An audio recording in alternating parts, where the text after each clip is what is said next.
A story we recently discussed with the Cheddar News team. They're a team who broadcasts tech and business news, and they stream from the floor of the New York Stock Exchange. It would seem there's another round of companies trying to juice their benchmark scores. For those of you who follow our channel, you're probably well familiar with benchmarks. They're these little apps you run from your phone, which try and judge the overall performance of different handsets. A benchmarking app will run your phone through a series of tests, at the completion of which you'll receive some kind of relative score you can compare with other devices to see who has the bigger who has the more powerful phone. And in the past, a number of companies have been caught juicing those benchmark scores. Going about your daily activities, it's pretty rare the times you'll need to tap into the full processing power of a modern smartphone. When you go about checking your email or reading your Twitter, you don't really need all of that power. Most modern smartphones will engage in some kind of behavior to scale back and also help preserve battery life while also keeping the phone running cooler. So what does it mean to juice a benchmark? Well, those benchmarking apps are very limited run scenarios. It's really unlikely you're going to be tapping into that app multiple times during one day or over successive days. You run the test, you get your score, you get on with your life.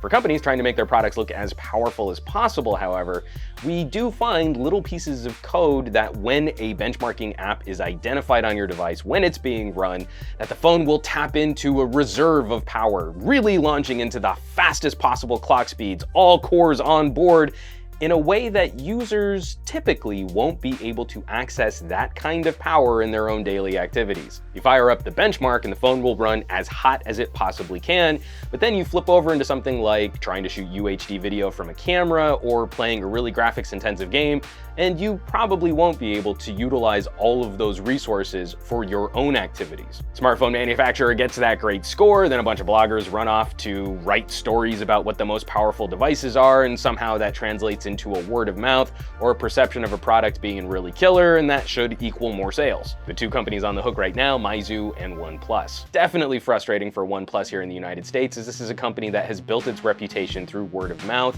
and through advertising, really bold statements, never settling, flagship killer, and has been criticized about performance in the past, especially in terms of things like RAM management. On a personal note, every time one of these stories breaks, it just serves as an opportunity, a reminder that we probably shouldn't be putting too much stock into smartphone performance as it pertains to synthetic benchmarks. If you really like your phone, should you like your phone less if another gadget outperforms it by 3% in some type of synthetic app? Is that really going to impact your Instagram usage? But as it pertains to these manufacturers, and the fact that I would consider myself a power user, for all of the low power modes that we have on our phones, I kinda wish we had a user accessible, super awesome mode. I'm a grown up, I'm a big boy, I know what's going on with my technology. If I make a conscious choice to say I need to run my phone as powerful as it can go, fully realizing that it's going to have a drastically negative impact on battery life, I should be able to make that decision. Knowing that these gadgets can surge to a higher tier of performance,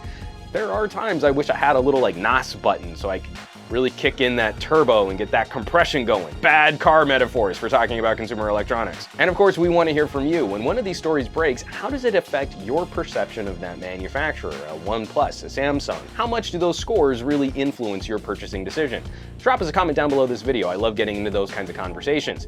As always, thanks so much for watching. Be sure to subscribe to this channel for more tech commentary videos like these, and help us out with some sharing on your favorite social networks.